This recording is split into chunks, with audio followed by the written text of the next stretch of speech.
This Sunday's Gospel comes from the farewell discourse that Jesus gave at the Last Supper.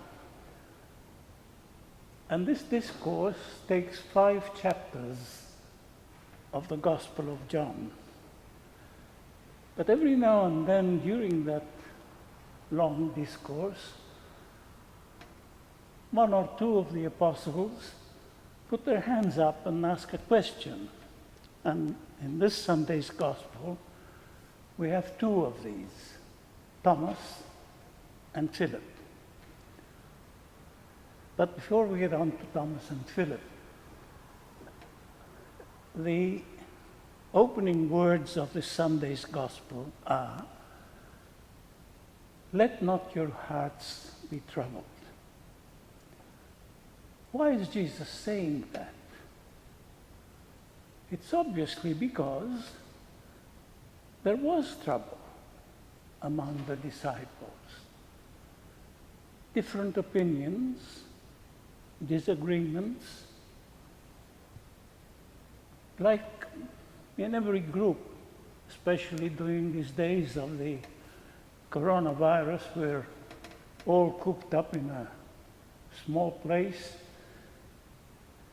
and we might have some disagreements or arguments. And so Jesus says, "Let not your hearts be troubled." And then he adds, "In my Father's house there are many rooms." What's the connection? What Jesus is saying is, in my Father's house, there's room for everybody. It doesn't matter what opinions, what color. There's room for everybody in my Father's house. But also, what Jesus is saying is that what is unnecessary, it's not necessary that we all think alike. In fact, it's impossible. But what is important, that Jesus says, is that we must accept Jesus as the revelation of the Father. Jesus is the revelation of the Father. And then he says, "I am going before you to prepare a place for you." And then he adds, "You know the way." And that brings Thomas to put up his hand and say, "We don't know where you're going. How do we know the way?" I think it's a reasonable question that Thomas asks. And Jesus replies, "I am the way, the truth, and the life." Our journey to God is the way of Jesus. We must follow Jesus' footsteps. I am the way. No one can enter by the gate except through me. I am the truth, because it is truth that gives light to this way that we have to walk. And I am the life. Life. Without life, there is death. And this is the truth and the way are our life.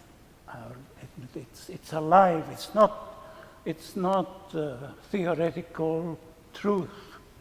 It's a truth that is lived every day. And he mentions the Father, of course, and Philip puts up his hand. And he says, "Show us the Father, and we'll be happy." And Jesus replies, "Look, I've been with you all this time, and you ask me, show us the Father? he has been telling the disciples and us that he and the Father are one. I am in the Father is in me. It is this union of wills, this union of love, this union of service. Now, what does all this mean? You know, when I mentioned that Jesus said, "Let not your hearts be troubled," because there was trouble. What Jesus is saying, what is important, is to accept me as the revelation of the Father, and that must be translated into what the Father wants of me, of Jesus. Love and service. And therefore, what this gospel is saying to us is that is what we must do among ourselves. Love and service of each other. But more than that, this gospel tells us that we must be Jesus through our lives. We must be Jesus. The Jesus not of glory, not of kingship, but the Jesus who walked among the poor, loved them and defended them. The Jesus who healed the sick. The Jesus who embraced those who were marginalized. The Jesus who practiced love for everybody. That is the kind of Jesus we must be in our daily lives. And it's a wonderful consolation, isn't it? When we hear Jesus saying, "I am going to prepare a place for you." During these days of this coronavirus, that should give us great hope, great support,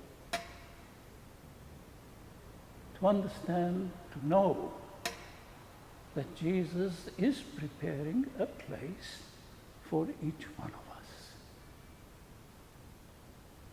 I am going to the Father.